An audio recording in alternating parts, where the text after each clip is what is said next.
Hello, কী অবস্থা সবার? তো আজকে আমরা মেনলি এখানে দেখার ট্রাই করবো যে কীভাবে আপনি আপনার পিসি বা ল্যাপটপে র্যামের যে ক্যাশটা আছে ক্যাশটা কীভাবে ডিলিট করবেন। তো ফার্স্ট অফ অল আমরা আমাদের যে টেক্সট ম্যানেজার আছে এটা ওপেন করলাম। ওপেন করে আসলে আমাদের যে মেমোরিটা আছে মেমোরি এখানে প্রায় 3 জিবির মতো যে ক্যাশ আছে এই ক্যাশটা আমরা রিমুভ করার ট্রাই করব। তো এর জন্য আমরা প্রথমে আমাদের যে কোনো একটা ব্রাউজার ওপেন করব। ব্রাউজার ওপেন করার পরে আমরা এখানে জাস্ট লিখব হচ্ছে র্যাম ম্যাপ নামে আমরা এখানে সার্চ দিব। যে মাইক্রোসফটের যে র্যাম ম্যাপ আছে এটা কিন্তু মেনলি মাইক্রোসফটের র্যাম ম্যাপটা, এটা জাস্ট আমরা ইনস্টল করে নেব। ওকে, আমার এখানে ইনস্টল হয়ে গেছে, আমি জাস্ট এখানে ওপেন করব।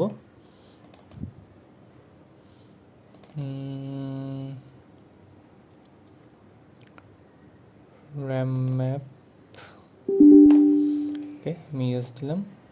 এরপরে আমরা যে এখানে একটু লোড নিতেছে, এরকম আর কি প্রবলেম আপনাদের এখানে একটু ফেস করতে পারেন। তো এখানে সিম্পলি আমরা যে এখানে এমটি আছে এমটির উপর ক্লিক করব। ক্লিক করার পর আমরা এখানে যে এমটি স্ট্যান্ড বাই যে লিস্টটা আছে এখানে আমরা জাস্ট ক্লিক করব। ক্লিক করলে আমাদের এখানে যে কুকিজটা ক্যাশটা আছে এই দেখেন ক্যাশটা কিন্তু এখন সম্পূর্ণ রিমুভ হয়ে গেছে। তো এতটুকুই ছিল আজকের মতো। Thanks for watching.